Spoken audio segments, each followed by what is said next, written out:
If anything is a process and can be automated, it's going to be. So we need to teach our children skills that are creative, things that are entrepreneurial, ways to communicate, the human element, thinking outside the box. My guest today is Aly Garrett, the founder of All In Advisory. You've got to build your own platform. I think that's the thing, and that's what I've learned. You have to build your own platform. She's the winner of the 2019 Women in Finance Small Business Advisor and Principal of the Year Awards, as well as the 2018 SA SMSF and Accounting Professional of the Year, Partner of the Year and Overall Excellence Awards, and the founder of one of the top 50 cloud accountants in Australia. For me, it's around finding what I'm really passionate about and doggedly doing that. Aly is a fellow CA and tax agent and draws on over 25 years of experience to deliver customised accounting, taxation, advisory, transactional and cloud solutions. She's a leader in the tourism industry and the cloud revolution space, helping to elevate businesses to the cloud and deliver automation to future-proof businesses, delivering efficiencies and improving profitability. It's one of my biggest things, like diversity of thought is so impactful. Aly is passionate about seeing businesses thrive and adapt in these times of a rapid change. The ultimate success for her has come about by combining her love for her work and her passion for her family. Aly has built her life around this solid foundation. Hi, I'm Aly Garrett, founder of All In Advisory. Join us for the Accountants on Purpose podcast. Hi, I'm Sarah Bartholomew's from YouLegal. The Accountants on Purpose podcast showcases inspiring accountants who are leaders in their field. And then it just came to me like a bolt of blue. What makes them tick? Love it. How did they get to where they are? I want to inspire. And what do they do now for their teams, their clients, and the world? What's your favourite scene from a movie? I recently went to watch Little Women. Oh. And that was it was like my favourite book as a kid. Yes. And in this movie, trust me, you'll have to bring the tissues because I cried like from 5 minutes in to like the end plus more. There's the part where Jo March says, and I'm going to read it out, it says, "I just feel like women, they have minds and they have souls as well as just hearts. And they've got ambition and they've got talent as well as just beauty." And it just hit me to the heart. And I was like a blubbering mess because isn't that just so strong? That's so powerful. And that's how I feel. That's how I felt, growing up and in my career, that I'm just more than what I look like. Yeah. I've got so much more. I've got so much more to give.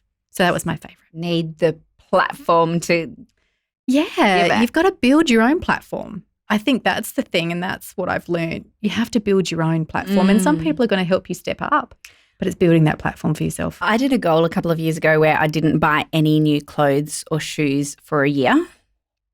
And it transformed my relationship with retail, which was what I had hoped it would. Yeah. And I threw away the clothes I didn't wear and made a real effort to kind of work out what my style was. Yeah. But I was walking through the city one day and I heard the song that says, "My worth is not determined by the price of my clothes." Yes.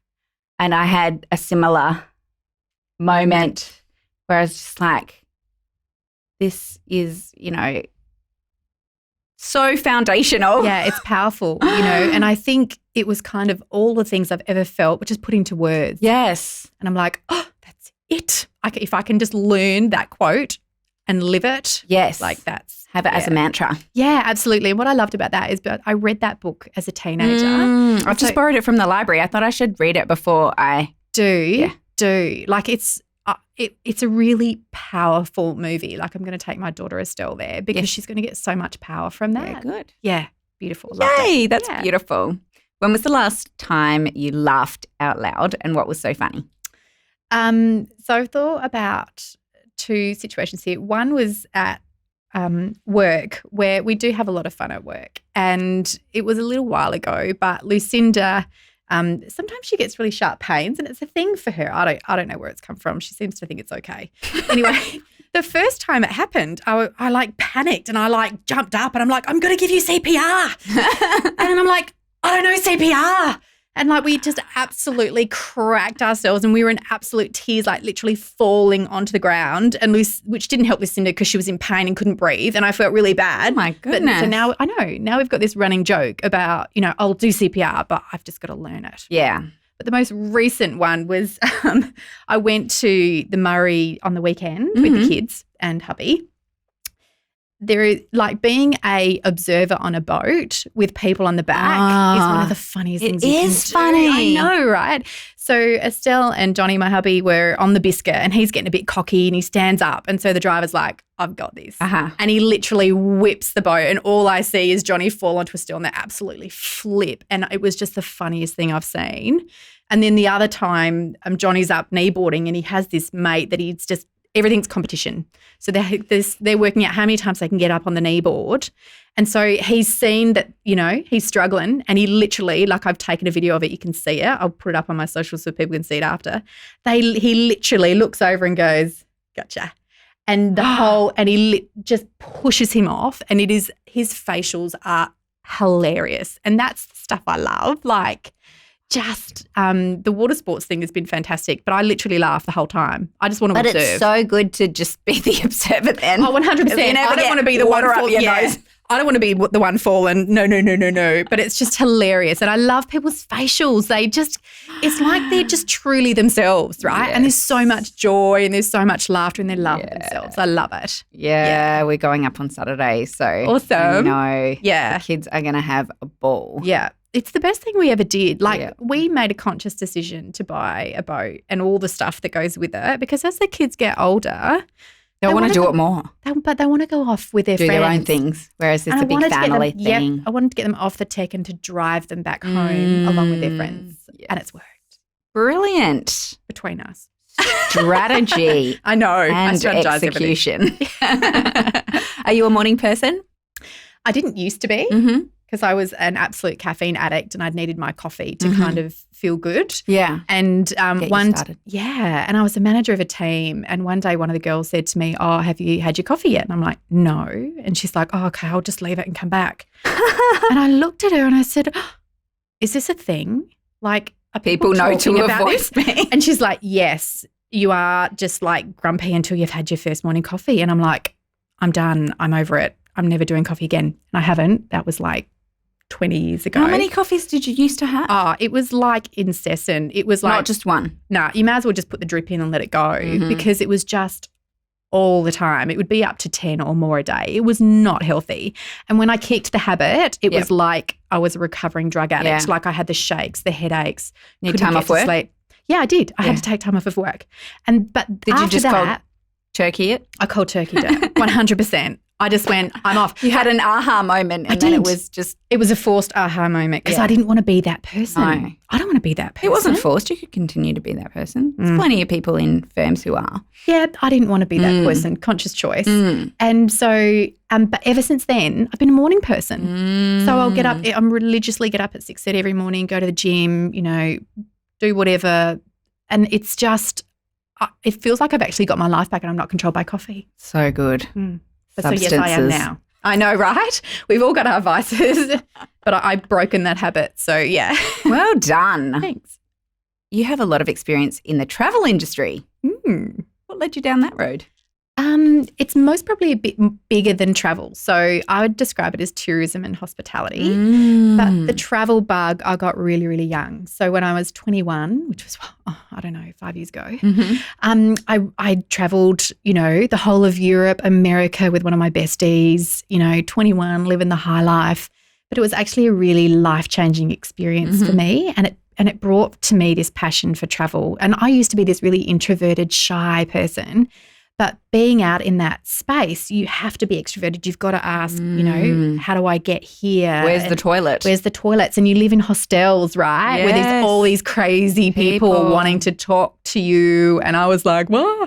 But I came back a completely different person, like really extroverted, really social. And that kind of set off the path. And I've just got a real passion for tourism and travel and hospitality, and I love the people that work in those industries, and they're so passionate about what they do. So it's kind of just been, this life journey for me. And who doesn't like a bit of travel, honestly? I know, right? So true. Trying to get to as many places as possible. Yes. So, yeah. Do you have a bucket list in that area, like a number of countries? Oh, 100%. It's so long. I could travel forever and not get to the end of it. I really want to do Canada. Like I did America, but I didn't do Canada and it was a mistake. I should have done that. And then when I went to Europe, I didn't go to Greece. So I need to go. Oh, yes. I know, right? Santorini. And my husband's Greek. So I'm like, oh, well.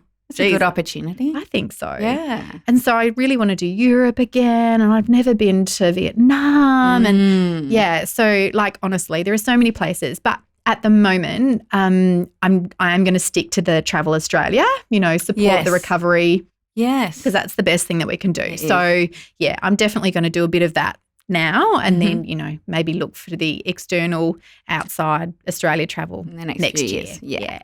Perfect. Tell me about All In Advisory and your vision behind it.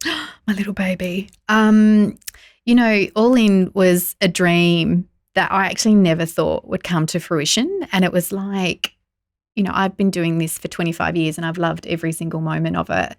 I just felt it was time, and I had a great group of people that were really aligned, and we just felt like it's our time. Yeah. Like we saw a sweet spot of what wasn't being serviced in the accounting industry, which is around the cloud and tech space, and we love that.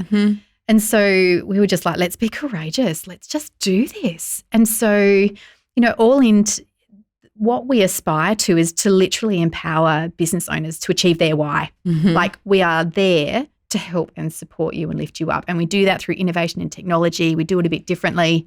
We've got a bit of a mantra, and it's based around the name, all in or all out. There's no halfway. Oh, I love it. Yes. And it's so your personality. 100%, right? Like it totally is. And it just so helps that all, first letter of my name, Aly, A, Lee for L, and Lucinda L. Like three of us went out all, and we were like, that moment. And so it has been, like we started in October 18, so not that long ago, but it has been the most joyful part of my career so far. But I'm so glad that I've had all of the journeys along the way, all of the learnings, because it's kind of helped. Like what we say is it's like a 25-year overnight success story. Yeah, that's how long it takes to be an 100%. Between 23 and 25 years. Like people say, where did you come from? Like how did you, get so much coverage? And it's all of the stuff behind the scenes. It's all of the hard work that people don't see. Absolutely. Yeah. So you've won a lot of awards over the last few years, which makes it look like you're absolutely nailing it. How do you define success?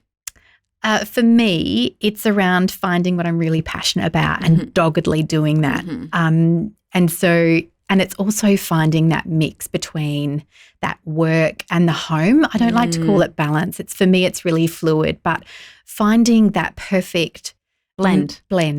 Yeah. And earlier on in my career, I was a bit of a workaholic, and I had this really defining moment, which was quite traumatic for me, where my first marriage broke up. But it was one of the best things that happened to me as a mother, because it gave me this perspective and this yardstick of what was really important to me, and that was my kids and my family. Yep. And so I made conscious choices around that time to refocus on that. And ever since that time, I've been able to find that fluidity between the things that I love at work and the things that I love at home. But for me, that success is really just finding what you're passionate about and just driving towards it. So you just said this, but family is really important to you. What advice would you give to people striving to balance professional life with their family life?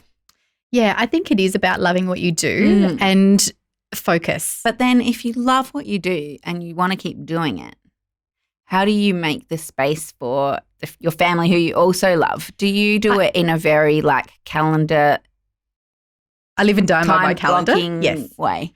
I live and die by my calendar, and I do have boundaries. So I take off every Friday to be with the kids. Now they're at school, I do the drop off and pick up and all those other bits and pieces. And my little Livy, I spend that time with her. So and I've always done that. But I'm really conscious about when I'm with the kids, I'm with them. 100%. 100%. I'm engaged. I'm not anywhere else. I'm there. And I do have this ability. It's like a switch. I flick it on and off. So when I'm at work, I'm at work. When I'm at home, I'm at home. And it's not And I, those roles do, flex and mold. But because I love what I do, it doesn't feel like it's work. But the thing that's really worked for me is setting those boundaries and always, going back and making sure that I'm resetting them because they do tend to fall off. Yeah. Especially you would be like us. We have like really crazy busy times. Yeah. And really quiet times. Yeah. And even yesterday I was just like so stressed because I've just been packing my calendar too much, which is a mistake. I need to have meetings in the morning and then the afternoons to be able to catch up. Whereas yesterday I just had meetings all day and I came home and I was still wired because I just hadn't finished things. Yeah. But see, I've learned that I can only do 2 to 3 client meetings in a day. Yeah. Because I give so much in those meetings. Yeah. I'm exhausted and then I've got nothing more to give. So I'm really conscious about I'm only booking out 2 today. And so I make all these little conscious decisions that I've learned from all of the stuff before. Yes. And I live and die by my calendar. And you can't break those rules or everything falls apart. Yeah. And I think the other thing is risk management. That's been a huge thing for me. And what I mean by that. So when my first marriage broke down and I was looking for an opportunity, to move in my career, I went to a firm that had 3 other directors and principals and a large talent pool. So that if I couldn't be there and I had to spend more time at home, I didn't need to. There was backup. And so, I've only really moved into this new firm because things have become quite solid for me. But I've always had risk management. I've always had the tribe behind me to support and made sure that there's enough in it. So it's not just all me. It's never all about me. It's about utilising all of the resources that you have around you, and that's at home and at work. So, I've done this balancing thing for, 14 years. And it just feels right. And I feel so confident in that. And, I have a lot of women ask me, I feel so guilty. And I have to say, I don't. I don't feel guilty at all because I know that I have a great relationship with the kids. I know that I have, great relationships with my team and with my clients, and I'm giving each of those my best. But it's because of the boundaries and because of the rules that I've created around that. So I don't feel guilty. Brilliant. Love it. Speaking of family, you once wrote an article about future-proofing kids, which I think a lot of people would be interested in. Yeah. What are your top tips? Yeah. So this kind of came about because there was this quote that was that 5 million Australian jobs are estimated to be replaced by computers in 10 to 15 years. And that was 40% of the workforce. And I'm like, I've got kids. That's my children's job. So I was like, I have to do something about that. Yes. So I did a lot of research into it. And some of the things that I found was if anything is a process and can be automated, it's going to be. So we need to teach our children skills that are creative, things that are entrepreneurial, ways to communicate, the human element, thinking outside the box. So all of those things are what this article is really about. It's about encouraging innovation and encouraging creativity. And I took this to the kids' school and they actually put that through the whole school around Genius Hour. And this Genius Hour is a thing where it's not a structured class time and they find the things that they're passionate about and have creative problem solving. And it really starts to develop all of the skills and gives them the confidence that they can actually, move forward and not just follow process. So kind of breaking away from that traditional school system and actually starting to really find their niche. And the other thing I found there was that they're just not going to have those linear career paths that we might have had. And so this concept of what I call Mosaic Careers, where they're passionate about something and they find that and they find out how to commercialize that and work in that, or they have a niche or a specialist skill in something and so they do that. And so their careers, when they look back at it, will be this beautiful mosaic that nobody else has had. Yeah. And that's how I like to describe it to my kids. So, yeah. That's beautiful. But I think that's relevant for people who are adults as well. I had catch up this morning with a friend who used to be a lawyer, worked at a big firm in Melbourne and then stopped and started their own business. And he was saying, my top 4 strengths are communication, creativity, I need to be able to travel and I love being connected to people. Yeah. And I said, okay. And he's like, I'm going to be a lawyer again. And I'm like, you're just going to find it really hard to have all those 4 things. Yeah. And so we brainstormed some things that are if he's interested in being in the law, that could still work. Yeah. But that he's not stuck in an office 10 hours a day. Yeah. That he can travel and use that creative brain. Yeah. And there's so many options like that available and it's about now. thinking about things differently. That's all. Like, what's the problem? It's like this design thinking, right? So what do you currently have and where do you want to be? And let's get all this diversity of thought around that and work out how it can work for you. And that's what we need to be for our children. Yeah, exactly. Just to encourage and support them and give them those skill sets. I'm thinking about writing a book about that, about the importance of diversity of thought. Oh, because huge for me. I think that AI is going to be so flawed if there's not that put into it early. Yeah, completely. And I want to raise the awareness now so that people are thinking about it in advance. But I don't know if anyone's going to listen to me. Oh, honestly, I would. It's one of my biggest things. Like, diversity of thought is so impactful. Like, when you're in a meeting and there's just, in my world, all blokes, what comes out is like, same old. You go to a conference and there's all male speakers. I know. Like, if I was a woman, I can tell you I'm going to have a completely different viewpoint. I'm going to have a completely different experience. I'm going to put something else into that. And then when you think about cultural diversity, 100%. neurodiversity, ability diversity, there's so many different types. We all have our own lenses. We all have our own backgrounds, and we bring this subconscious bias. But the only way to break that subconscious bias is through diversity. Yes. It's that challenging of thought. It's the challenging of processes. And it's so powerful. Like, I'm not all knowing. I don't know everything. Bring other people into the journey, get other opinions, That's the power. There is so much power in diversity. Love 100%. I would listen, read, watch. I'll keep you posted. Yeah. What is your purpose? My purpose, I think, is to lift others up. And I've only, really come to realise this a few years ago. My greatest joy is actually seeing other people succeed, whether that be my children, whether that be my family, my clients, my team. And as a manager, I've gone through lots of different varying forms of management and lots of stories along the way, I can tell you. But my niche in management is actually about building people up. Yes. Playing to their strengths. Right. Making them feel like they can do anything. And what you see from that and how they blossom is even talking about it actually brings me waves of joy. Right? That's how I know that that's my purpose. Because when I look at every single thing in my life and what brings me joy, it's that. Oh, I love it. Is there anything that I haven't asked you that I should have asked? I guess for me, it's not really a question, but more something for people that are listening to the podcast. I'm really big on, you've taken the time to listen or read. What are you going to do differently from this? So for me, it's around, if there's anything that you've heard in what we've said, if there's any actions that you can take, like even if it's just the smallest thing, just to do that, to make a change, to think about things differently, if it's around setting boundaries or if it's around I'm going to calendarize things, So really taking the time and saying, okay, I've spent, however long listening to this. How am I going to utilise that? What's my action item? What's my action item? What am I going to do with that? So hopefully there's something in there for everybody. Thanks for coming in today. No worries. Thanks for having me. It's been so lovely to see you. Thanks for tuning in to the podcast today. If you're still listening, you can find the show notes on our website, ulegal.com.au.